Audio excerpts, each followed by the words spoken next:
Hello guys! Today I'm going to read chapter 9 of Fantastic Mr. Fox, and it's called Mr. Fox Has a Plan. Are you ready? Let's start. Chapter 9. Mr. Fox Has a Plan. For 3 days and 3 nights, this waiting game went on.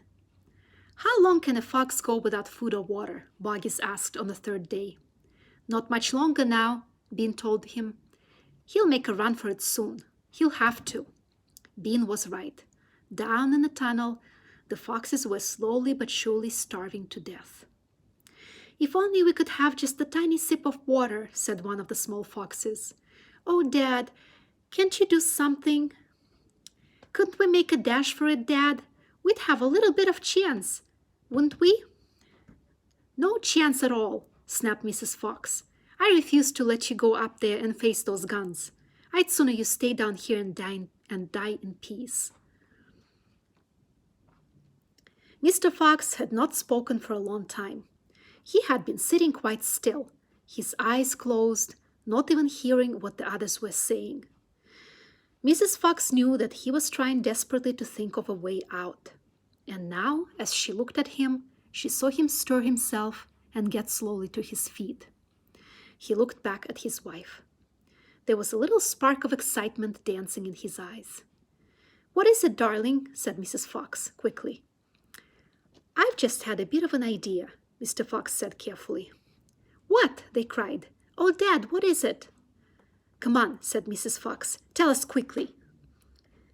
Well, said Mr. Fox. Then he stopped and sighed and sadly shook his head. He sat down again. It's no good, he said. It won't work after all. Why not, Dad? Because it means more digging. And we aren't any of us strong enough for that after 3 days and nights without food. Yes, we are, Dad, cried the small foxes, jumping up and running to their father. We can do it. You see if we can't. So can you. Mr. Fox looked at the 4 small foxes and he smiled. What fine children I have, he thought. They're starving to death and they haven't had a drink for 3 days, but they're still undefeated. I must not let them down. I suppose we could give it a try, he said. Let's go, Dad.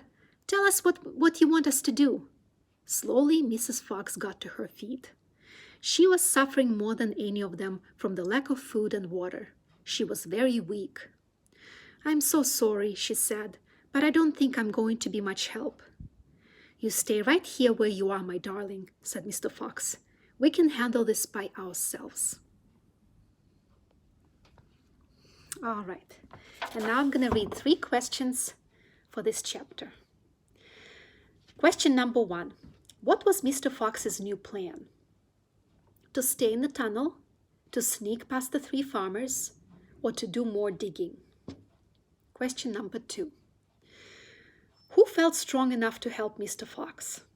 The small foxes, the 3 farmers, or Mrs. Fox? And the last question, question number 3. Why couldn't Mrs. Fox dig with them? She had a different plan, she was very weak, or she did not like to dig. Good luck, and I'll see you tomorrow. Bye.